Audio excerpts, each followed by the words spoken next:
This is Jen Wexler, director of The Ranger, and you're watching Without Your Head. All right, and we're live here at the station of decapitation Without Your Head. I'm Nasty Neil, and we're joined... Trista. Yes. I didn't know if you were going to do your own intro, but we are joined by the good people of Purgatory Road. We have director Mark Savage. God bless you all. Oh, look, he changed. Excellent. We have Luke Albright, who plays Michael. Hola. Father Vincent, Gary Cairns. Hello. And treacherous Trista, Mary Frances, Trista Robinson. We're good to have you all here. Thanks for having me. Well, you're welcome. Hopefully you've heard good things about the show. I have, yeah. All lies. So, Mark, when you were writing the script with Tom Parnell, where did the idea come from? What was the inspiration? Growing up a Catholic. Growing up a what? Growing up a Catholic helped. You know, I mean, I like people who are off the rails. I mean, not in real life.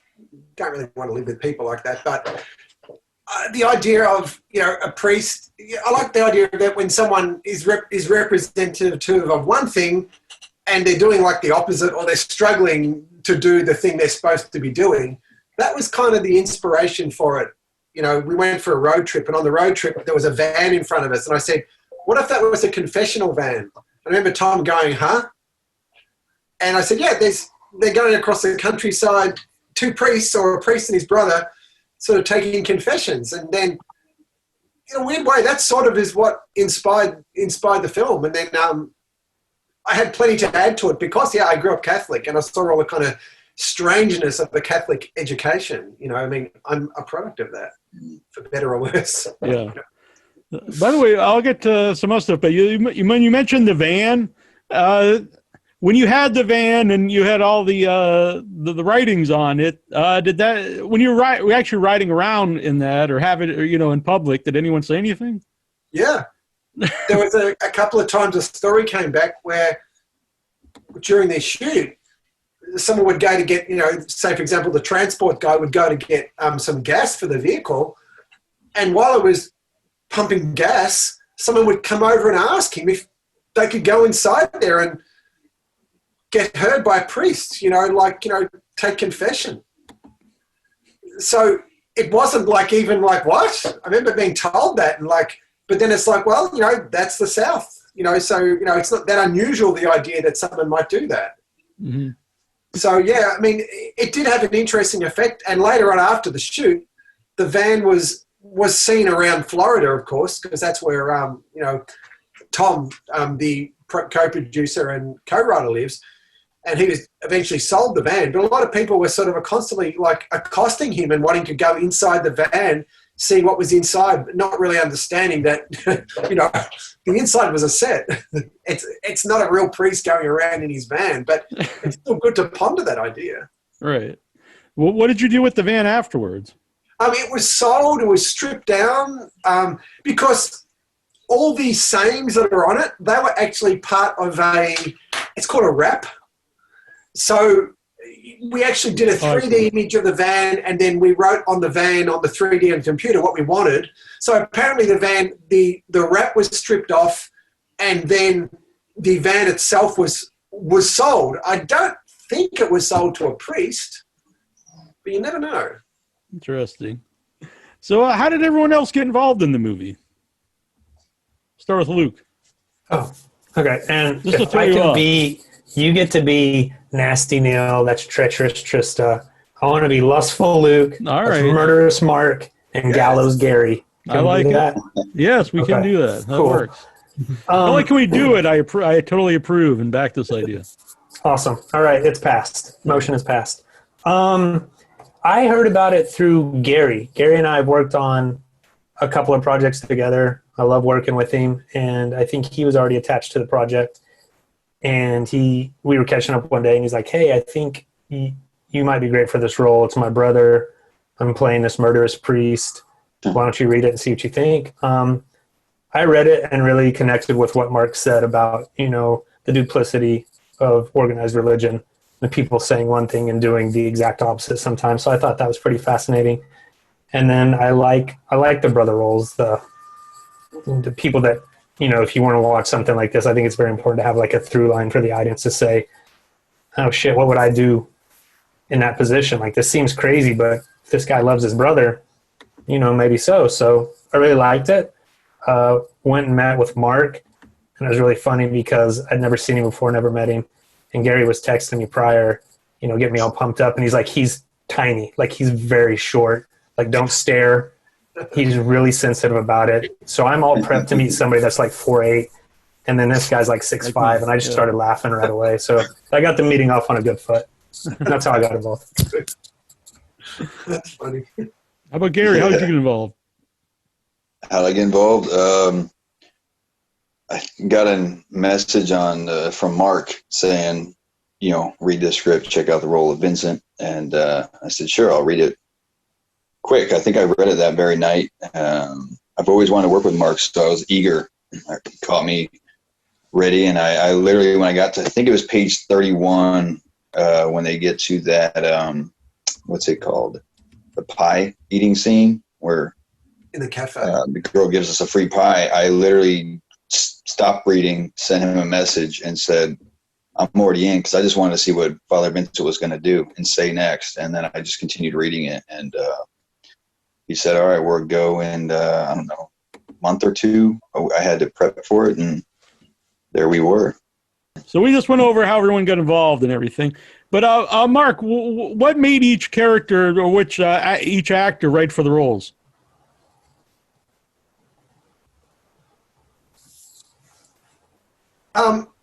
Okay, so to me, when you're casting, you're not only casting someone who sort of like fits your original idea of the role, you're sort of casting someone who also brings something additional to the role that you didn't even write. Like, they're bringing something that's, it's their personality, it's their overall vibe. The first person I would say to cast was Trista, and I already had worked with Trista before on something.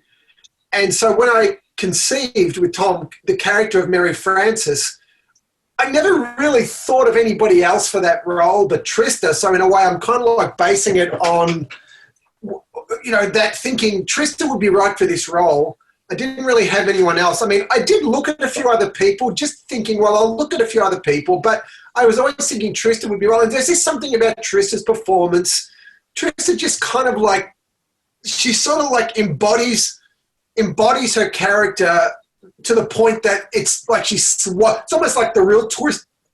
The real twist has been swallowed, and now there's the character. I think Mark is frozen up on us. That's a great shot. He's very good at being very still. That's maybe got a little motion blur in there. So, but Trista, you said you worked previously with Mark. So, what was that on, and how was that experience? I feel bad. I'm worried he's just going on and on about me being swallowed right now. Yeah. That's good. I did a little web series with Mark a long time ago. Yeah, and then we've continued to work together. I can only imagine what he's saying right now. I'm sure it's all good. That's the thing. Yeah. Yeah, so we had done a web Very series. seamless show so far. Yeah, it's going swimmingly. So we had done a web series, and it was not horror, and we both kind of bonded over the fact that we both wanted to actually do horror. Luke, and are you a horror movie fan too? Are you into horror? You say Luke? Yeah, Luke. Sorry. Yeah, I am.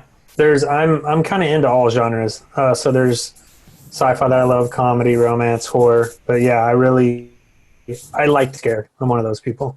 Mm-hmm. Gary, you into horror movies? Yeah, I love everything pretty much, but I like to find a good horror movie that makes me kind of want to cover my eyes or just feel like cringy or something. It's like another world, so I enjoy them very much. What interested you in the role of Father Vincent?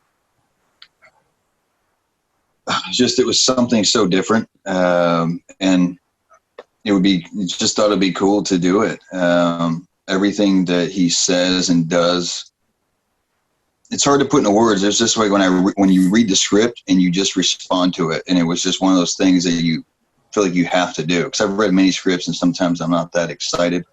Something about Father Vincent I needed to explore, and then I was going through some personal stuff in my personal life, and it was just like a perfect transition. I got to channel all that, basically destroy myself mentally and physically, and it was a perfect channel character to do it with. And like, surrounded by a great cast, made everything easy. So I don't know. As soon as I knew these people were involved, I was like, how can you say no? Is that something that helps you? So you said you're going through personal issues at the time and you use that for your work. Does that help you in your personal life then after you're done with the role? I wouldn't say it helped me. It's kind of, maybe it worse. therapy. I don't know, but yeah. It didn't make it better, I'll tell you that, but it didn't, in the long run, I guess it did. During the time, no. And shortly after, but a year or two later, this is the happiest I've been in my whole entire life. So if with those events didn't happen, and like back in the day, I would have walked away from a show or a TV show, which I have. I've walked away from network TV shows due to personal life. Purgatory Road proved to me that I can have chaos going on in my personal life and still stay focused and do what I got to do. So it actually probably helped it. In the long term. So in the short term, though, is that ever harmful then to use real life situations for your art? I try not to be honest with you. I try to not, like, I have a thing where it's like Father Vincent's job, or it's Gary Cairns' job to bring Father Vincent to life and get to know him. It's not Father Vincent's job to get to know Gary Cairns and explore his madness. So it was just one of those things I had to suppress. But doing that made me channel the character more. It basically helped it. So, that's why I wanted Luke there too, because I needed someone that knew me that could smack some sense into me if I started, going off the wall or whatever. So Mark would be too busy, producing, and Mark and Luke was. It was just comforting to have him there on a personal level and a professional level, because you can count on him. So it was good. Did you have to smack him around at all, Luke? Yeah, but only when he asked me to. I mean, it wasn't one of those things where I was stepping on anybody's toes. Like, he's like, rough me up. I'm like, okay. No, it's one of those things where when you care about somebody, and you care about the project and everybody involved, you just tell people through it. So, yeah, we all need that now and again. And now you guys knew each other, but had you worked together before? Yes. Oh, hi, buddy. Hi, Mark. Sorry, Mark is returning. I had a power blackout. Oh, really? Because you're dressed like a priest. Exactly. Yeah, Gary and I had worked together. We both auditioned for a film, ended up being called Lost in a Crowd. And we met, I think our first audition for that film, we auditioned 8 times for it and kind of just hit it off right away, excuse me, in the waiting room. And just both kind of zeroed in on each other. I hope that guy gets the role, because that'll make this experience worth it. Had a blast on that film, and then ended up writing a film together that we ended up shooting. Oh, wow. A road trip kind of family drama. And then we did this together. The road trip, did you drive around in a white van? Close. That's the running joke, is we're known as the RV boys. It was a really shitty RV that broke down constantly. So, yeah, there's a trend. Yeah. Mark, when you were interrupted, you were in the middle of talking about Trista being swallowed into the role. Yeah, that's what I really liked about her, that she, because I'd worked with her on something else, which was a very different type of project. She played more like a teenage girl in it. But she was just so good. She was so believable that I thought she'd be really good for this. And, Trista's got a really interesting sense of humor and a very interesting kind of dark aspect to her. But without being dark depressing, it's dark interesting. So I thought she'd just bring a lot of personality to the role and just be able to totally embody the role.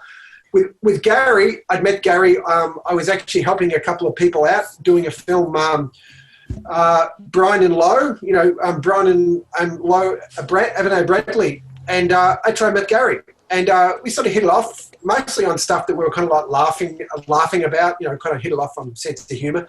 And again, thought Gary would be really good for this role. It's not that I'd seen him in a role like this before, but I just thought that physically he'd really be able to carry it off.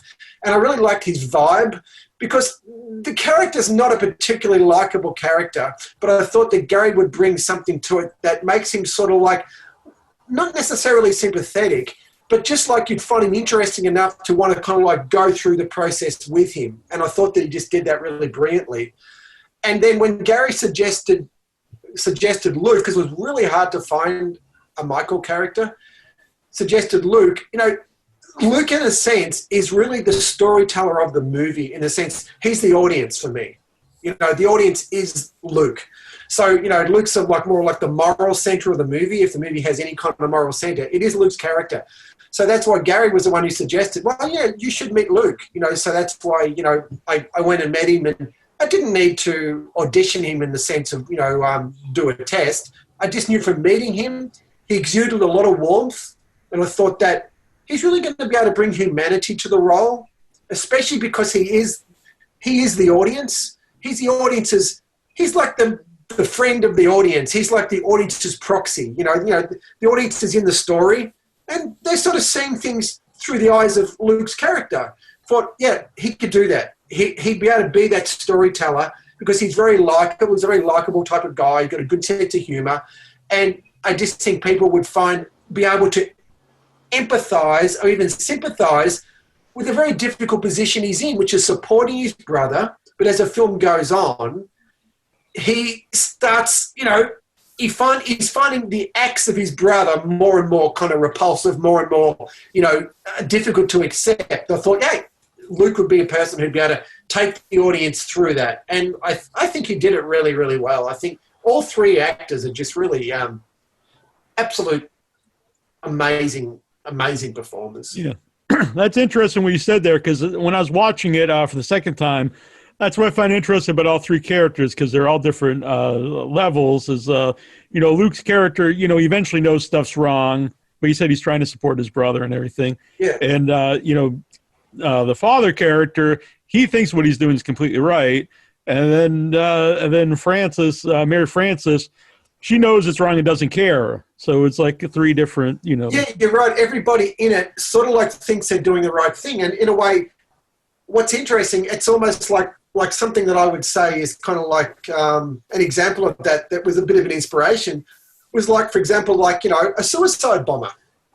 Suicide bomber basically wraps on a bomb, goes into a crowd, ends up not only killing themselves but a whole lot of other people, but they still believe that what they're doing is right. And that's so interesting, the idea that people who perform, homicidal, psychotic acts, that they still do it with complete sincerity, because they believe, that it's not like they're thinking to themselves, I'm evil, I want to do evil things. They believe in what they're doing, and every one of these characters in this does believe in what they're doing, which is, of course, much more interesting than someone who knows what they're doing is bad. That's not quite as interesting in this context. And I think it makes it more dangerous if someone thinks they're doing what's right. Yeah, that's right. And when you're telling a movie where essentially everyone in some way is connected with murder, you've really got to be able to differentiate the characters, because otherwise, theoretically, you could say, well, there's no sympathetic characters here because they're all murderers. I mean, even like Luke's character is still an accessory to murder. So the challenge as a filmmaker or as the writer of it is that you still have to go, okay, so where is the audience identification going to be, in the sense that there's got to still be differentiation between the murderers. It's important to achieve that. Mm-hmm. And Luke's girlfriend in the movie, she's like the total innocent person, the character of the whole film. Ruby, oh God. What was she like to work with, Luke? She was really great. We had a lot of fun together. She obviously a really good actress. Got along with everybody on set, and just I think to what Mark was saying earlier, or like you just alluded to, the innocent, like just a warmth to her, and especially in her performances where you really kind of hate when you see where the movie's going. You're like, no, not her. You know what I mean? Because that's kind of Mark and Tom did a really good job tying that into that's the final straw for my characters. Like, that's the one thing I wanted in life was to be clean, like innocent, and be with her and have good things. And then my brother takes it away from me. So it was a pivotal role, I think, and I think she did a great job. Yeah, your brother took it away from you entirely, I would say. He's such a POS. Sort of enabled by Mary Frances. Yeah, let's not let her off the hook either. No, that's right. Let's be honest. She was the final I guess spark. I'm complicit slightly. Yeah. What was that like for you and Trista when you start to play off each other, trying to vie for attention of Gary's character? Go ahead, Trista. Or the loyalty of his character, maybe. Yeah, I don't think that you register really as like competition to me. I would agree with that statement 100%. She, I think, thinks nothing of Michael. Like he's not even a road bump or a speed bump to her. I guess that's proper English. Yeah, he's a toy to her is the way I saw it. Like no real thought about him at all. Like I agree with that. And the irony, of course, being that in one line of dialogue, Luke actually saves Trista's life that then comes back, which is a line when he tells her, don't mention anything about stealing. That's the one line that if he hadn't said that, Trista probably would have ended up dead, like Mary Frances. And I always find it interesting when single lines can determine an entire fate of a character. And that line is the line that pretty much, ironically, Michael saves Trista's life and ends up basically with the short end of the stick from doing something that was sincerely humanist. Would you take that a little bit further and say, though, that like my own humanity saved me because I did that good deed, then everything else unfolds and I'm able to finally get out? Yes. Yeah.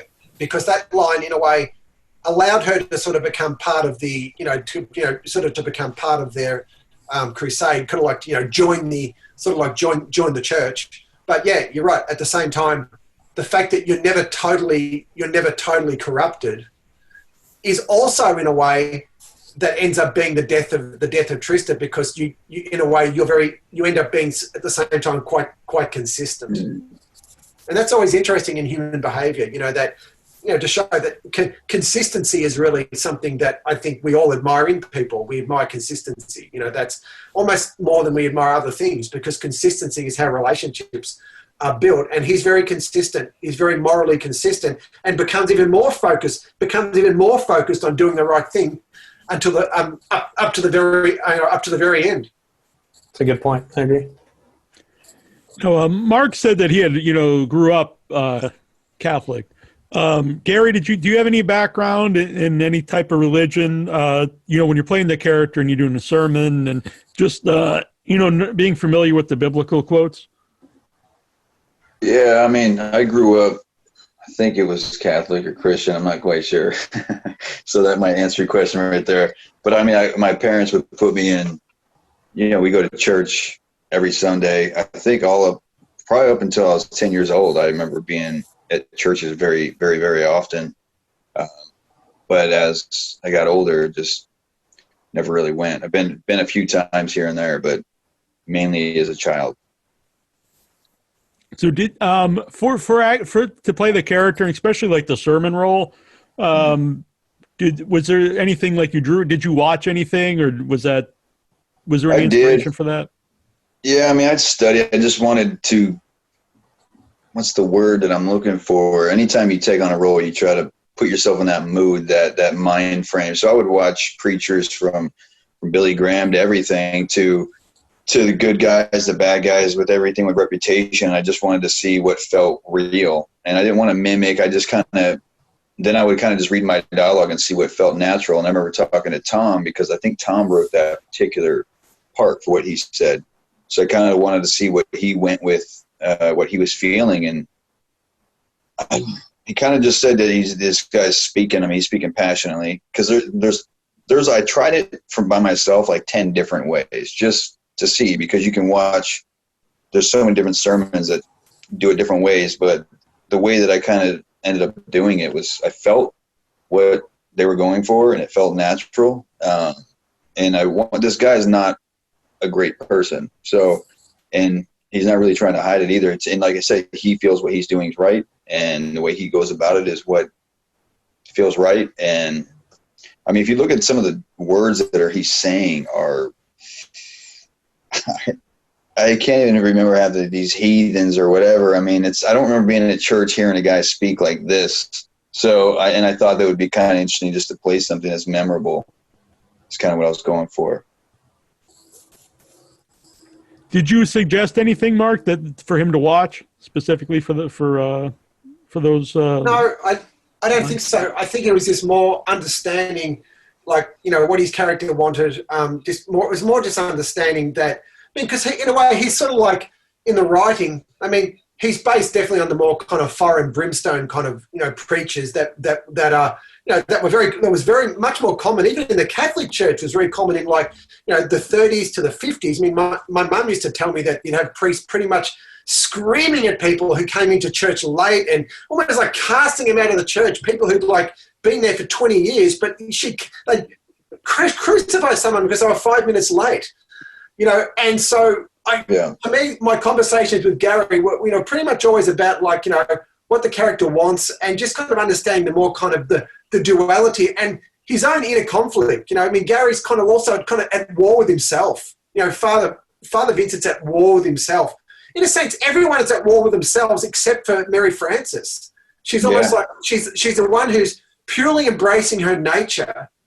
And she has no issues at all, which is probably why she's the most relaxed character. And she's just very pure in that way. Whereas the others are really sort of like at war with themselves, you know, which is where, I mean, that's where your conflict starts, you know, starts with your own war. And I think that's what Gary and I discussed, you know, in leading up to it. And, you know, it was more like, I don't want to overburden actors with like too many references. I mean, I do it with music, but I don't really do it so that, you know, it's more like I will usually send actors a selection of music for each character. And I think I did that with Gary. I think I did that with each person. But that's more to kind of capture a tone, because I think music can sometimes convey something that words can't convey. So I know I did that, and again, but it's just it's an intuitive thing, thinking, well, this kind of music somehow is like his inner life. I mean, because this is what we're interested in. It's the inner life of the characters. It's about human behavior. That's what it's about. What was some of the most challenging things to play that character, Trista? So I usually try to develop an arc. That's one of the first things I do when I start to get to work. And that was really challenging with Mary Frances, because she is so, like Mark was saying, she's not really at war with herself. She's not. So how do you develop an arc with a character that is almost mythical, right? Not to glamorize serial killers, but to me, I was like, she's so cool. I want to play her, but how do I humanize her? Because obviously it's not like I really know anyone like her. I hope not, yeah. So that was tricky for me, developing an arc. And what I kind of decided was that she's getting by. She's doing all these things as a means to an end, right? Because she's grifting as she's killing people. And at some point, she realizes that she's enjoying it, that it's not just a means to get by. It's something that she is enjoying. And she has this like bloodlust, this bloodthirst. So that to me was how I had an arc for her. I was like, oh, she's doing this sort of in denial, thinking she has to do it. And then at some point she realizes it's something that she really enjoys and that she's going to continue to do.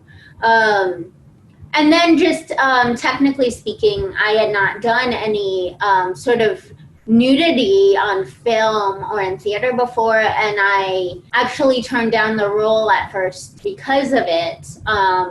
And so it took me, I had a long talk with my dad, and I wanted to make sure he would be cool with it, and that it was a big personal choice for me to make. And so that was something I had to think about for a long time, too. Has he seen the movie? No, he wants to. I keep telling him not to. Sorry, Mark. And then today, my brother sent me a picture of his baby with the movie in her mouth, and I was like, "Don't show that to the baby." I didn't realize it was big with babies. This movie. It's huge, yeah. We have a bunch in the chat room here. Can that be a quote? Big with babies? It'll look good on the poster art, I think. I noticed there's interesting lighting, especially in the confessionals, because you used a lot of the gold and purple like you use in the on the cover art. Yeah, well, the main challenge with it was that, because a real confessional, I'm not sure if you've ever been in one, but I've been in plenty. I've never been in a church, actually. It's not to say I'm full of sin, but I was in a lot of confessionals throughout my teenage years, and most confessionals are completely dark. They'll sometimes have a light that comes on while you're kneeling, but usually they're dark. So the challenge here was I don't want to have them in a dark confessional. Yeah, make it interesting. So it was just let's come up with something that's really a stylized version of a confessional, where we're punching light through the confessional, through the actual bars, so you get the patterning on the faces. But it was more having that contrast between the gold and the purple, which was kind of again, what's going on in the confessional. It's the light and the dark are constantly crossing over, constantly at war with each other. That I wasn't going for reality with that. I'm going for something that's an emotion. It's an emotion with the lighting, rather than apart from the fact that you can illuminate them, but illuminating in an interesting way. So yeah, we tested a few different colors and filters, and that's the one we eventually arrived at, because that confessional was built for the movie, and it was rebuilt as well, because the guy who built it, the first build, and I said to him, I need it pretty large. He delivered initially something that was really small, and I'm like, what the hell? It was like I can barely even move a camera inside there now. And he said, well, this is what a confessional would be. And I said, I don't want what a confessional would be. We need something that's actually got to be shot, and we've got to move cameras in there and that kind of thing. But yeah, I thought the guy who shot it, Andrew Giannetta, a very talented guy, working with a gaffer named Randy King from Mississippi. So, we all just had these great conversations about how the film would be lit. And, I just didn't want almost any part of it to be something that's just lit in a kind of a common sort of reality way. Everything, I wanted to sort of a very enhanced kind of almost film noirish in color kind of tones for the movie, and some tones to not include at all, but other tones to actually emphasize. Luke, obviously you're on the movie when you're making it, but when you see the finished film and you see things like that, the lighting and how it's edited, what did you think of the movie? I was really happy with the look of it. They did such a good job, with the atmosphere and the lighting itself. I thought it was really creepy, and I really like exactly what Mark's talking about, him being able to go past this is what it actually is. Well, no, what's best for the story and what's going to be best for the audience, what's going to be creepiest. The confessional, those are some of my favorite shots. The shots where I'm going out and burying little pieces of people, I love the way that was lit. That was very Exorcist feeling to me. So yeah, I was very happy with the production value, how it looked and how it was put together. I was really impressed. Speaking of the body parts, all the gore and the body parts look very good. Who was in charge of that? Oh, that was Marcus Koch. Marcus Koch's done a lot of horror stuff. over the years. Also working with Kate. I think her name's Cat. Yeah. Mm-hmm. Cat. Cat Bernier. Oh yes. I knew Marcus. He worked on a lot of the guinea pig films, and he's made some of his own films too. Had a lot of conversations with him prior to the movie, and it was pretty much there's going to be a lot of body parts. I want them very realistic looking, because hands get chopped off. I mean, the symbolism of the hands is constant in the movie, so I don't want to have body parts that we have to sort of shoot around or just suggest. So he did a lot of castings. I think he created about 100 feet, 100 hands. And I mean, I thought I thought both of them did like a really amazing job on the movie. And I mean, at the same time, you also have to be very careful about how you light effects. You don't overlight when you've got things like body parts, because that's part of the magic. Part of the magic is also the way that you light it. And I mean, anyone would say that. I mean, you don't necessarily expect any special prosthetic effect to hold up to like super harsh lighting. That's why you don't do that. You have to think about the way it's got to be lit, because it is a magic show. Movies are a magic show, so the angles, the lighting, and that kind of stuff. But I mean, what they created, even in close-up, when I'd hold it and pick it up, it's really realistic. A couple of people even visited the set and they were like, like none of it looked even fake close up. It looks like something that had just been freshly cut off. I mean, you've got to love that. Do you have any of them in those crates there behind you, those bins? I do have some. They're not necessarily in those crates. That's other parts. Okay. That's other body parts there. But all the parts are stored somewhere, for when they may be required. Right. Yeah. It's very ominous when they may be required. You never know.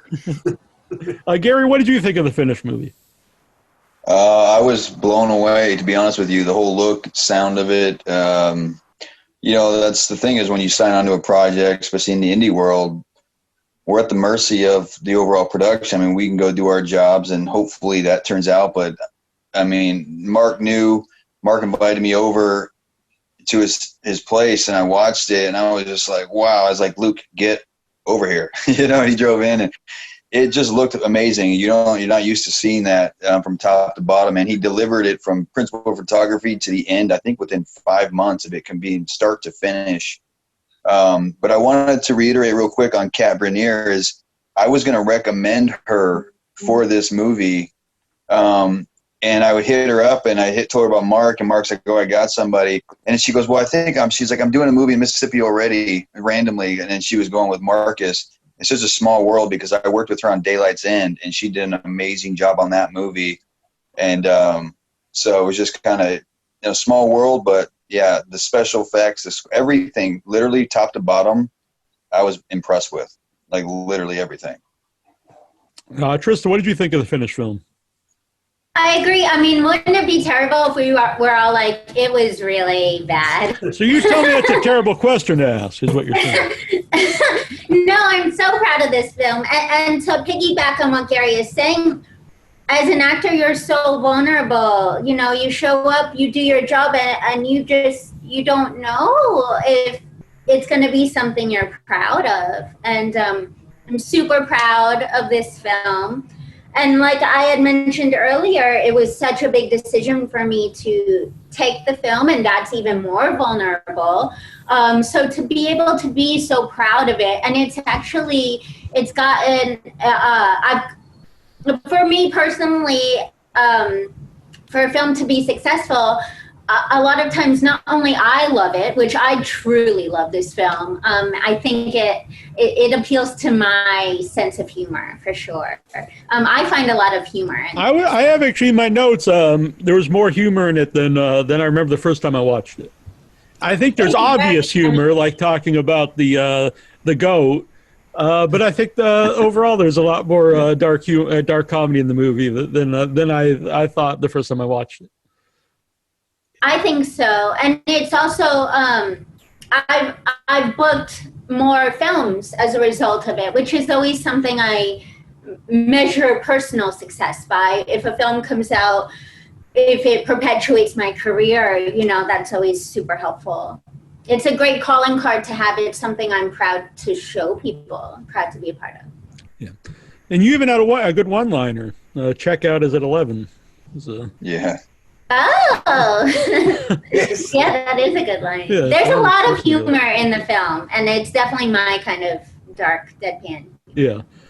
You said, you had not done nudity in a movie before. So some you're worried about taking the role, but when you were actually filming that, what was that like? So when I was actually filming it, I was very comfortable with it. So obviously I have a lot of friends that are actors and actresses, and other people have different parameters that make them comfortable. And I hadn't wanted to do any nudity personally, because I had promised my dad I wouldn't.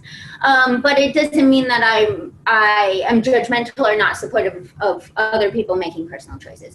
But for me, the reason that I changed my mind is because I felt like I got a chance to make a completely different character from myself, and a chance to be a lead on such a cool, unique film that made sense to me. And I don't know if I were just showing up, for me personally, for one day as just a naked body or something, I'm not sure I would have been comfortable with that. But because it felt very artistically fulfilling, I was happy to be on board. And then on the day, it was such a comfortable experience that I was I want to say exhilarating, but not because I was naked for the world, but because it was such a fun scene and very tastefully done, and it was cool to be covered in blood, and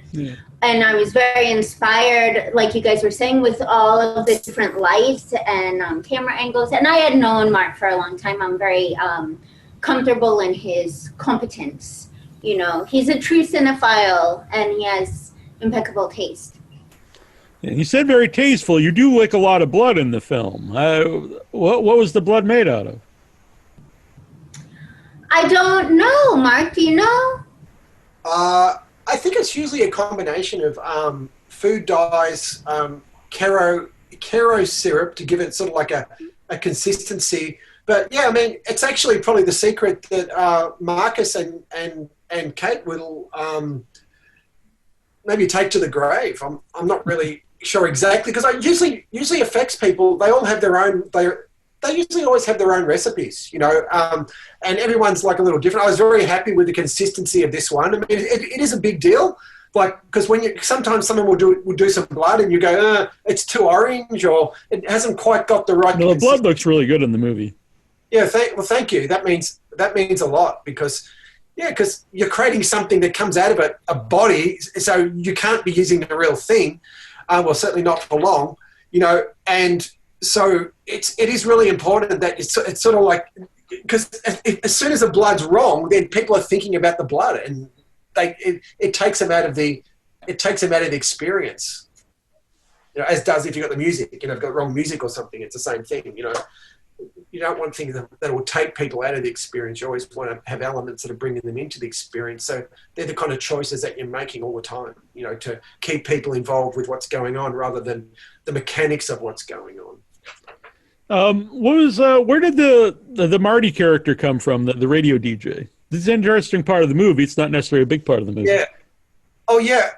Okay, so the character really came from, I'd say it was inspired by George Romero's Martin, because I love the scenes where Martin is talking to the DJ every now and then. He doesn't do it probably even as often as Trista does, but I like the idea that because the thing is, she has no one to speak to, right? You know what I mean? She's got no one there's no way, because she doesn't have a best friend. She has no best friends. I mean, there's even a line where Luke actually jokes about what she has friends, you know, and so she doesn't have anybody to give us a sense of what's going on inside her head, another side of her. So it made sense to like have a character like that, because when we're doing it, we were thinking, who could she be speaking to? You know, I mean, we went through, could she speak to a corpse? does she talk to the corpses afterwards, whatever? But that doesn't really make sense in the same way. But then it kind of became a good little piece to use it as that, because then you then have the scene where Luke connects her, that he's listening and he hears her on the radio and he knows that it's her. But yeah, just really liked the idea, and I loved how she related to him. And it's interesting how we found him too, because we were looking for a location, which was the original house. We lost the original house because we found it was too far away. And so someone said, oh, I know a guy at the radio station and he knows the area really well. So I went and met him. And while I'm talking to him, he's a guy who owns a radio station and is on air at the local radio station. And I said to him, hey, do you know anyone who would be interested in being like a radio guy and stuff? And he goes, well, what about me? And I'm like, have you ever done anything like this before? And he said, well, no. He goes, I've done a little bit on camera, just documentary type of stuff. And I said, well, can I do a little test? And that's how we came to be. So the guy on the radio is the radio guy in that town. And it's shot in the same town where Oh Brother, Where Art Thou was shot. It's the same town. And so the radio station, the town that you see in that is the town where we shot, which is called Canton. And we used his radio station. And the weird thing was, the call sign that's in the movie is his actual call sign for that station. Oh, really? He wanted us to use it, because usually you would come up with a fictitious one. Yeah. But he said, no, I really want you to use the real call sign of the radio. So that's how we came across him. But I really liked his character, and I love Mary Francis's interactions with him. Mm-hmm. It's almost like a love affair. Your co-writer, Tom, had you worked with him before? Yes. I've known Tom probably for about 7 or 8 years, and we've made about 4 or 5 movies together. The first one was Pond Scum, which isn't actually out yet. It's finished, but it's not out for all kinds of reasons. We met on that, and pretty much we sort of met and found that we had a commonality in subject matter. And he's also either financed or been one of the financiers in the movies as well. His background is a lawyer. He's still a lawyer. So he basically is a lawyer now / filmmaker / actor. He's also the guy that plays the sheriff in the movie. That's also Tom. So the guy, who pulls the boys over when they've just killed the girl inside the van. That's him too, doing his cameo. And in another movie that I just finished, Painkiller, he's got a bigger role in that one as well. But yeah, I think we have a good partnership in writing. That he'll write some scenes, I'll write some scenes. I'll kind of structure it out, and then I said, you do those ones, I'll do those ones. Then we send it back and forth and do rewrites of each other's work and that kind of stuff. And yeah, it works really well, and we tend to have a similar kind of sensibility. He doesn't like all the kind of films that I like, but at the same time, we definitely have common things that we like about human behaviour, and that's kind of what kind of drew us together to kind of team up on some of these movies. Before this one, we'd made a film called Stress to Kill. That was the one we'd made before this film. Okay. Is that available? Where is that available? Yeah, Stress to Kill's on Tubi TV, on Blu-ray, on DVD, on Amazon Prime. So yeah, you can watch that as well. So that's very available. And that's Bill Oberst, who's in that one, and Amanda Sante, who plays the sort of not really the villain, but sort of plays the the opposing force in that movie.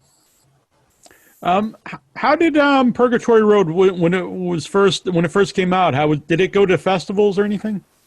Yeah, it went to a few festivals. It didn't go to a lot of festivals. I think we got into about 4 or 5 festivals. I submitted it. I just don't know whether it was, it wasn't the type of thing they're interested. I know at one point someone sort of said to me, well, we're interested in more kind of supernatural, kind of very straight kind of horror stuff. And this is not really supernatural. And I guess even, for example, the UK distributor of the movie, Julian Richards, who's from a company called Jinga, even he said to me, it's not really a horror film completely. It's also a crime story as well. And I guess he's right. So I think in some ways, maybe some festivals couldn't quite pigeonhole it as horror, or is it crime, or whatever. I'm sort of used to that because I think I always make films that are kind of hybrid films, more like mixing of genres. But yeah, I mean, we got in the American Horrors Festival. We actually got into Monster Fest and did really well in Monster Fest in Australia. Like, got really good good reaction there, and won a few prizes also at the Melbourne Underground Film Festival as well. So, I mean, eventually the film got seen, but, you know, I can't say, oh, yeah, it was just embraced by every festival. Yeah, it wasn't. I think it's sort of like, you know, I think it's like not necessarily a film that's kind of got mainstream appeal in the sense that it's got the kind of regular kind of like mainstream tropes of a horror film. It's kind of a bit different, and it's not necessarily set out to scare you in the traditional sense, like, you know, big sort of, you know, jump scares. It's not really a jump scare kind of film. I mean, it is a film more about characters and more about really bizarre kind of human behavior, but it's got horror elements, like, you know, I mean, a lot of murder. It's got cannibalism. It's got like, yeah, like, and of course, like Mary Frances is a complete nut job. And then also Gary's character is the wicked murderous priest. You know, so it's got all those kind of horror elements to it. But I guess some people don't necessarily see it as a straight horror, and you know, that's fine. I mean, once it's out there, it's like having a kid. You know, people will make up their opinions about whether your kid's a mutant or a freak or a great guy. It's a really strange way to describe having a child, but. Yeah, you can tell that I don't have one. Did any of you see it with an audience? I mean, I did. Yeah. I did. Yeah, well, Mark and I were at the film festival in Phoenix with it. Yeah. And that was fun because Echoes was there as well. So Echoes of Fear played, and then Purgatory Road played. And that was a great time, Mark. Yeah. I thought. That's the only time I saw it with an audience. Yeah. Except there was like a small child in the audience. That's right. And I wanted to go away. well, maybe that's another extension of it being big with babies. It's also big with Right, yeah. And we kind of like That's when you started to find the audience for the movie. Yeah. I mean, I saw it in Australia at Monster Fest. I went back to Australia for the screening at Monster Fest, and that was like a packed theatre for the film. And yeah, that was.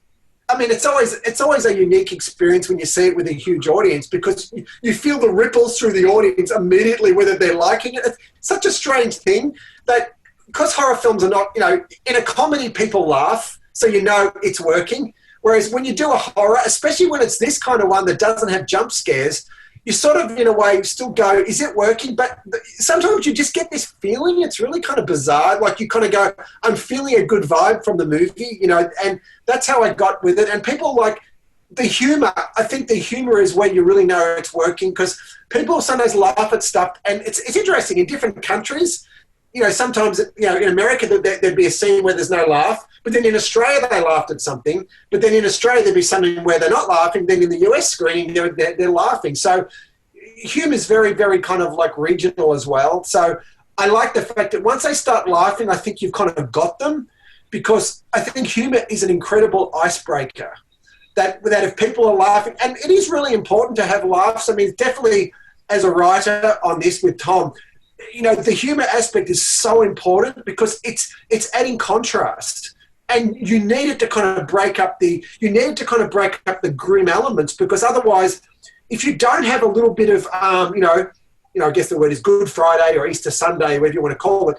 If you don't have that, the film can just be like wallpaper, just the same patterning for like 90 minutes, and that's not good. So you want to have rips in the wallpaper. You want to have suddenly you plunge through the wallpaper and do something else. And I think that's what both the humor does, and also the music too. You know, I think the music does the same thing. That's you really feel that with an audience. And it was a really great screen. Afterwards, people came up to me and said, I really got this. I really like that. And yeah, I mean, you feel like you've done a good job, because I mean, I'm not the kind of person who's going to make a film and go, oh, this is an amazing movie. I mean, you let other people decide that. You know what I mean? It's not about me saying it. It's about someone saying it worked for me or I laughed. I mean, that's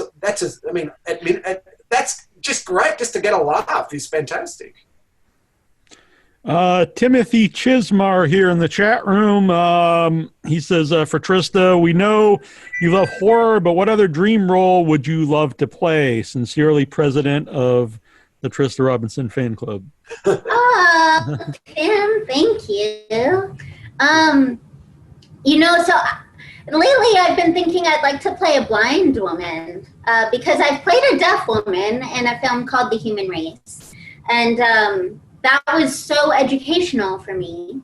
And lately, because the world is crazy, I try to remind myself to be grateful and how fortunate I am. And I think I would learn a lot by playing a blind woman. But thanks for tuning in, Tim, and thanks for asking. Yeah. Luke, do you have a dream role? Sorry, that's a good question. I'm going to start your fan club. Yeah, I appreciate that. You can be the president and its sole member. Thank you. God, dream role. I've always loved, you have one of my favorites right behind you, The Thing. I'd love to play any type of role in a movie like that, where you blend the seamless blending of sci-fi and horror. So maybe something like The Terminator or The Thing. Be the badass in that. That'd be fun. Mm-hmm. Gary, do you have a dream role? I don't know if there's one in particular. There's so many. But there's one thing that does pop in my mind. It's kind of where I'm not quite sure what it would be. It's just basically the audience would have to watch it where you're thinking something's going on, but it's all ends up being in the mind. And at the end of the movie, I want it to be where not just for the main character, I'm kind of writing something for it and I'm hoping I can execute it, which is why I'm saying it. But at the end of the day, just have so much clarity as a human, it just has so much growth. So when the audience watches it, they're like, they learn from it, they grow from it, and they talk about it because it just, I don't know. So, we all go through things in life, and I want it to be something like that, where it's this crazy roller coaster, almost like a Vanilla Sky, if that makes sense, just to put it out there. Something like that meets Inception would be something that makes my mouth water. Yeah, not easy to make, but, You said you were writing something. Do you plan on being in the movie? I would love to play this particular thing. I'm writing many things, and there's some that I'm like, I'd like this guy to play it or something. But this one particular thing, it's kind of titled White Padded Room, tentatively right now. And I think that would be something I'd really love to make. And it's in this genre vein of Vanilla Sky meets Inception, meets the almost small town drama too, kind of. Let's see. Tim also wants to know from Mark, your film creates a universe that lives and brutalizes according to its own rules. As a true talented filmmaker, what other filmmakers do you feel have a strong artist eye or vision? I'd say like Del Toro. I like Del Toro's work. It's very, very focused. Catherine Brûlé, the French director. Kinji Fukasaku, which he's dead now, but his last film was Battle Royale, but he made about 50 other movies. I love his work. I also tend to often just like individual films, often of directors who've sometimes even just made one or two. But I just like films that really have a really good blend of have a strong music component too. I should just add that I thought that the Glenn Gabriel, who did the score for this movie, was amazing. And it's like the third time I've worked with Glenn. I thought his work is amazing. But yeah, there's so many directors I admire. Of course, Scorsese. Nearly everyone likes Scorsese's work because because he's just a very pure filmmaker. You sort of get it. I feel like he's got my attitude of I'll just do this until I die. And if I end up on the street, homeless, making movies, and then I die, it's fine. I'll just keep doing it. And I like people with that kind of attitude to art, who just kind of like, they just feel like they must do it. That's why I like a filmmaker like that. And also Kanito Shindo, who made Onibaba. I love Kanito Shindo's work. And horror work like Lucio Fulci, like Zombie, The Beyond, that type of thing. I love that. Love especially the early John Carpenter, but also love Christine. I think Christine's an amazing movie. The Thing, of course, The Fog, Halloween, and all that. But I love Chinese filmmakers too. I like a lot of like John Woo. I love John Woo as well, especially his early films like Bullet in the Head, Hard Boiled. Those kind of movies are just really amazing. I mean, I could talk about that forever, but I won't bore you. Thank you. Just kidding. You're right. I spared you, Luke. Well, I mentioned on Facebook that you can see Purgatory Road on Tubi, but it's available on many different platforms and physical copies. So where can you get Purgatory Road? Yeah, well, it's actually it's kind of like coming out everywhere now. Like in the US, it's on Amazon Prime, it's on Tubi, it's also on Blu-ray through Unearthed and DVD. But in the UK, it's about to come out everywhere in about a week or so through Jinga Films. They've also placed it recently in New Zealand and also Australia. It's also out in Germany. It's called The Priest in Germany, and it's got a slightly different artwork. Jinga also came up with different artwork for the UK and the New Zealand release, which is like a hand holding rosary beads. So I thought that was a very interesting decision to do that, to go that way. And Julian, who's at Jinga, I think has done a really great job of kind of like getting it into like a lot of platforms. So it's not as hard to find now as it was, but it's been a little bit of a slow crawl into distribution. But distribution's like that these days. I mean, I'm involved in that side of it as a filmmaker because I'm also producing the films. So it doesn't happen overnight. You place it and then you sort of work out who you want to go with. And sometimes you even put it with someone who doesn't do it so well. Then you take it back and then put it out again. And so it's a constant process of like trial and error, getting a film, broadly distributed, which is why it's fantastic that everybody came here today, because the film was made now about almost like 3 years or even longer ago now.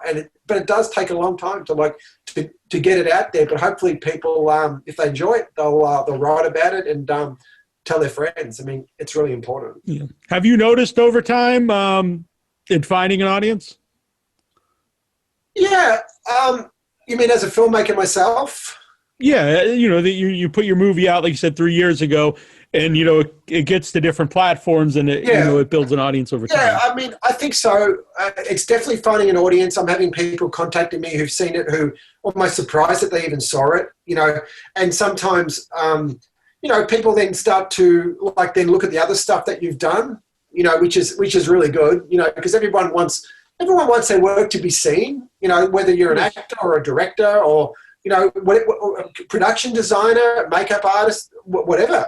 You don't want it sitting on a shelf somewhere, not doing anything. So the more widely it can be seen, the better it is, not only for your career, but just the better I think it even is just for yourself to at least know that something that you worked on is being seen, because that's why you make it. You make it to share stories.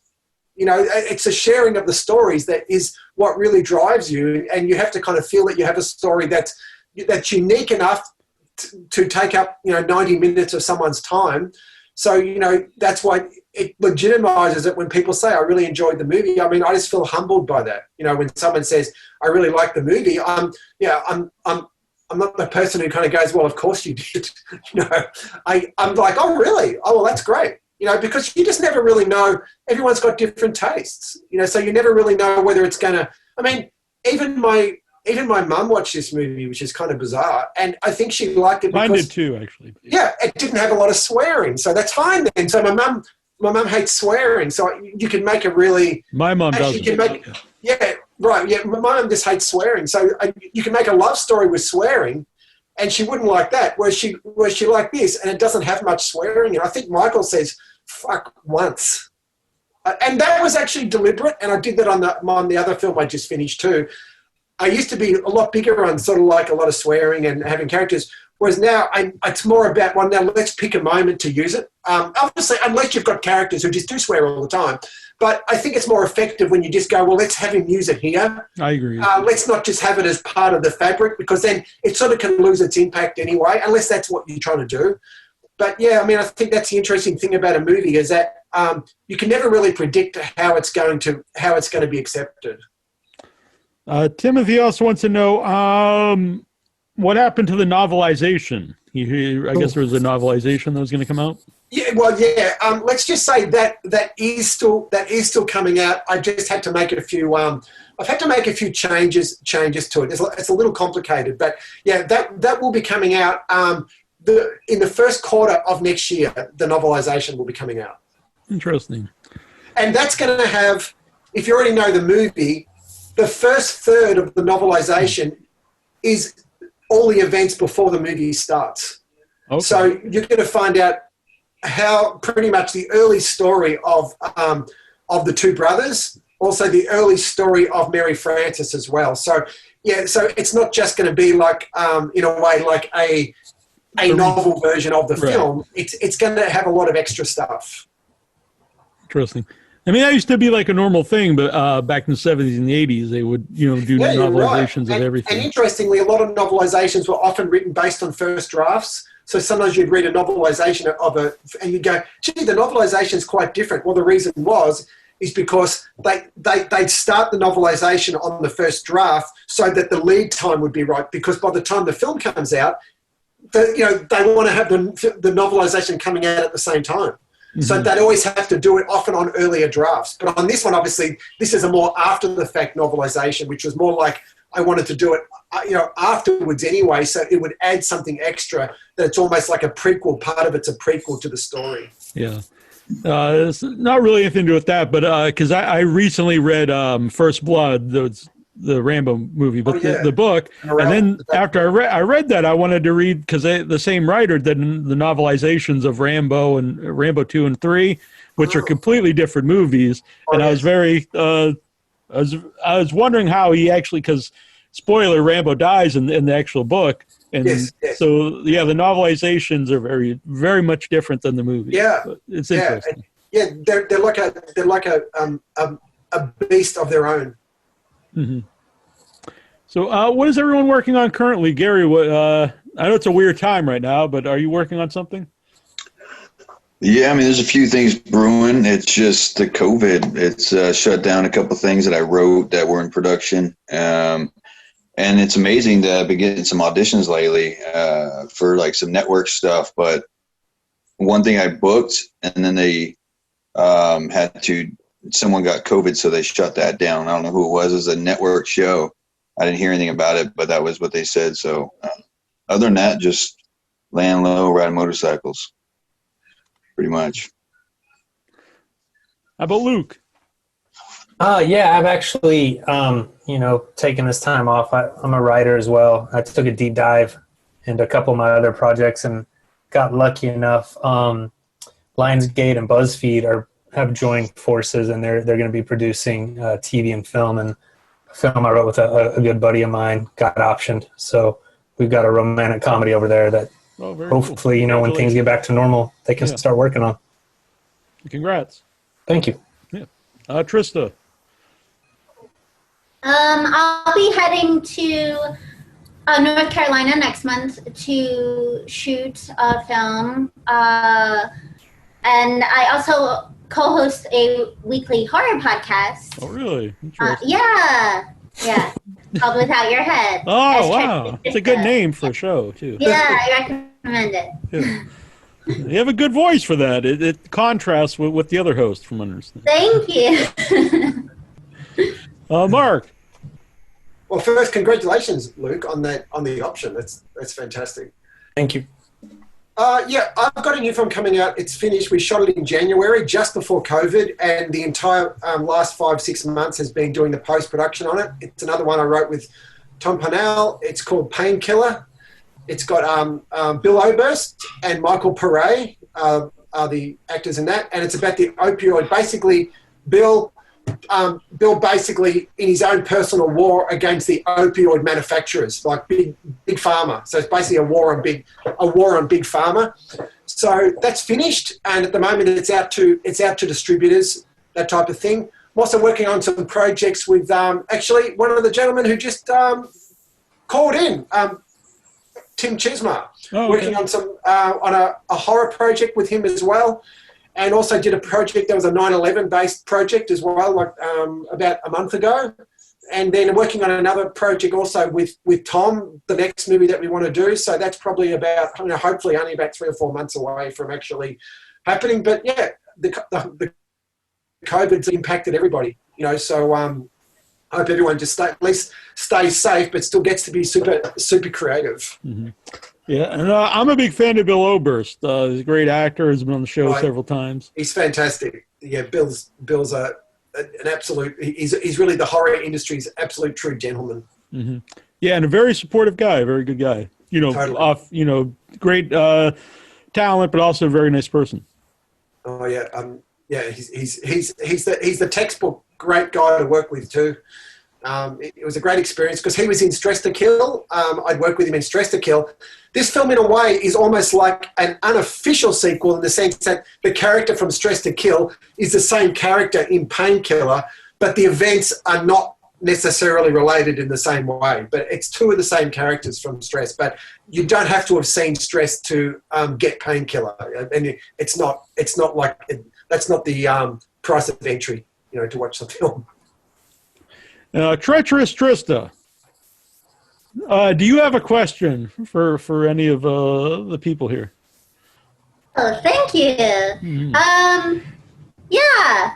Well, you might have asked all of my questions, but I will ask you guys each, do you have a memory from shooting in Mississippi that you want to share? Gary? Yeah. There's so. I like the answer just yes, but yes, I do. Thanks. But, yeah. Oh, you weren't going to say anything? Is it Luke? You going? Oh, that's fine. Yeah, no. I'd never. I think I was raised in Texas, but hadn't been to Mississippi since I was probably like 7, visiting relatives. So it was just really nice to be in that part of the country and explore that part of the country. But as far as the filming, I just really enjoyed watching Trista and Gary work, to be honest with you. It was kind of a cool role for me. Trista already hinted at it a little bit, like, because our characters, like, she had total disregard for my character. I got, for a lot of the movie, just to sit back and just kind of be a fan of them and watch them and how they prepare and how they get into their roles. So it's cheesy to say, but the whole thing was really fun for me. But yeah, getting to see them work was just a bonus. I really enjoyed it. Try to follow that answer. Yeah. Suckers. It's always hard to top Luke, man. He's just all around one of the best humans on the planet, which is how I talk. Because when I introduce and I talk about Luke to my people that don't know him, I mean, out of my friends around here, he's just the ultimate person on the planet. But a memory always springs to mind when it comes to filming Purgatory Road is there's that long scene we have where that priest comes and knocking on the door, and then it's this long kind of, I think it was like, I don't know how many pages, 12 pages or something of dialogue.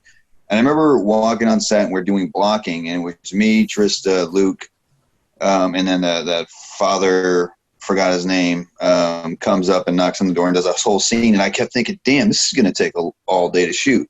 But I was so impressed. We did like 1 or 2 blocking things. We just rolled with it.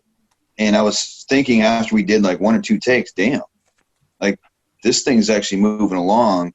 And I remember just being so excited, like, and this is what you get when you work with professionals, is Trista's prepared, Luke's prepared, I was hopefully prepared, Mark was prepared. That's what I remember, that particular scene, because I remember thinking the night before, this is going to be a nightmare, and it wasn't at all. And like Luke said too, exploring that country, we went and visited that memorial out there in Mississippi, and I'd never been to Mississippi before. Now I can say I've been, and it was an amazing time. Literally the whole month there I had no complaints at all. Mark, had you filmed in Mississippi before? No, never filmed in Mississippi. Got approached about a year earlier by by a few people from the Mississippi Film Commission. And they said to us, oh, why don't you think of doing some shooting here? It was at AFM, actually, when they were here for AFM. We got talking to them. Chris Smirnis, who's a line producer on the film, her and I met with them and said, come out to Mississippi and have a look. So we did. We went out there about 3 or 4 months before we did Purgatory Road and had a look, and they were really, really welcoming. And we met, we met people who knew crew members, and we just got a really good feeling and was feeling really good about it. And the Mississippi Film Commission were just amazing. They were, aside from also getting like you get a bonus for shooting in the city and the state.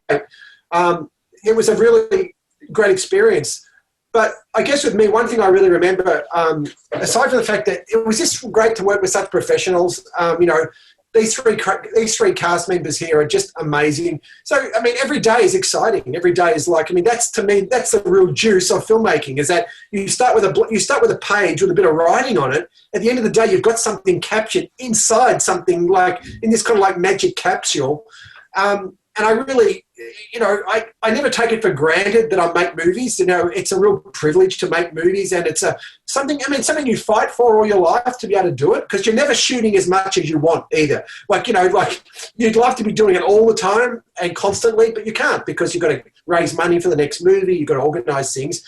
But one memory I have is one of the shoots when we had Gary preaching inside the tent.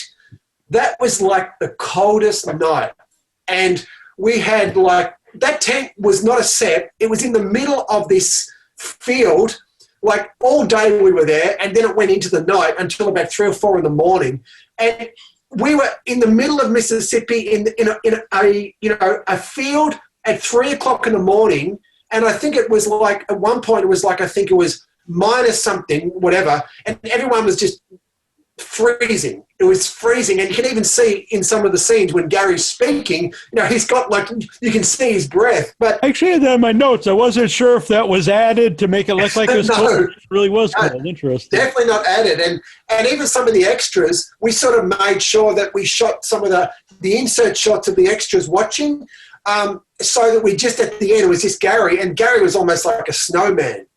Like he was like frozen, but he was great. And I think it really added, in a sense, to the performance, because he also has an angry scene with his brother there as well. And I'd say that probably some of the anger was probably coming from just how much he was freezing his balls off in that, in that tent. That was the hardest scene to shoot, period. That because of the cold. Yeah.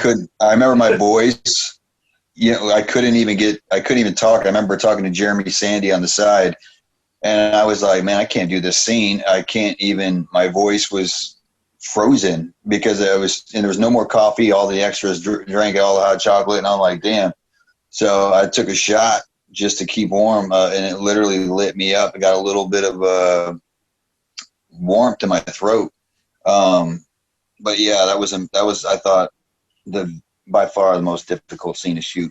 I wanted to give a quick shout out to Mark too. Mark, I don't know if I've ever told you this in person, but thank you for being a director that we can trust. And I think all three of us would echo that. Like when we talk about Trista and Gary, have already touched on, you don't know when you sign on to something if it's going to turn into anything that you can show to people, that you can ever even mention.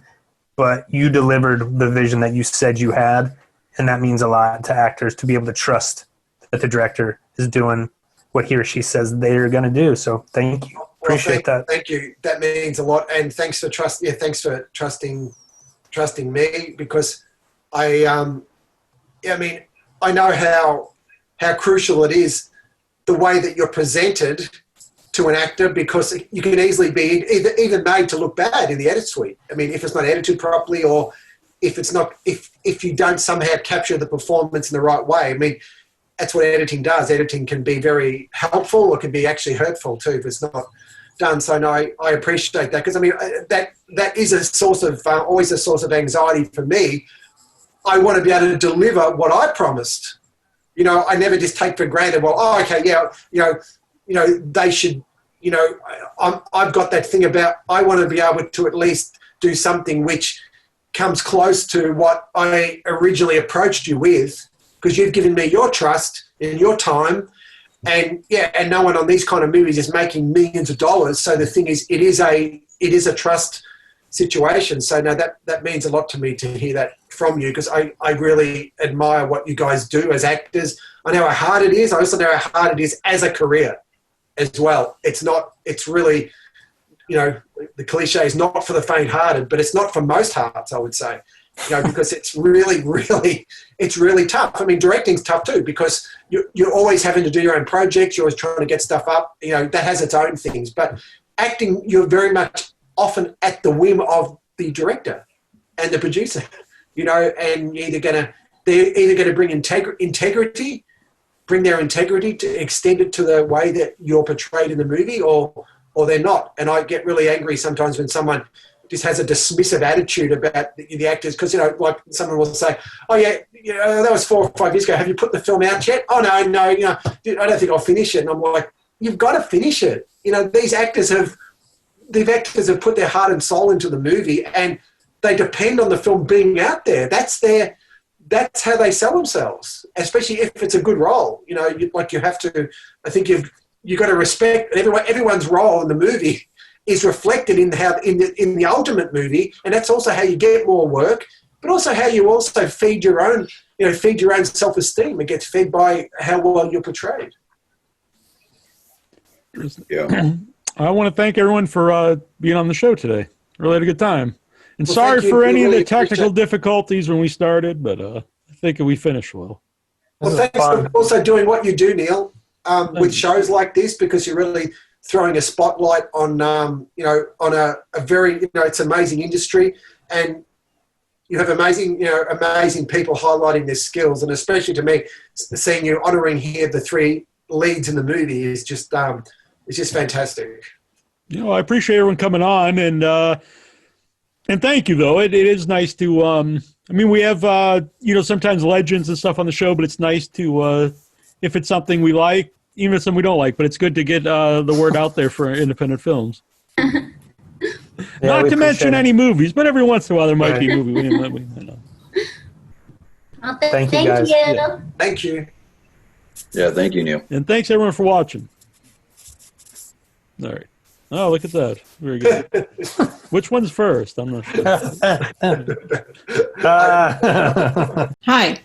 Suze Lanier Bramlett here, the original Brenda from Wes Craven's The Original Hills Have Eyes. Yeah, but right now I want to talk about voting. This is a picture of my dad.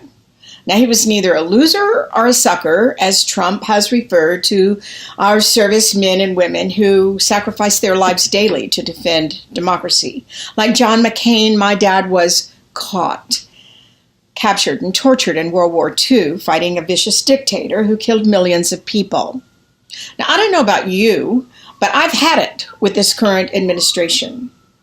I would love to have a president who represents decency, someone who doesn't lie, someone who's not afraid to show his tax returns, someone who believes in science, not just padding their own pocketbook, and someone who wants to unite the people, not divide them. I hope you're registered to vote, and please consider supporting Joe Biden and Kamala Harris in this most important election of my lifetime, and probably yours too. Biden-Harris 2020. Thank you.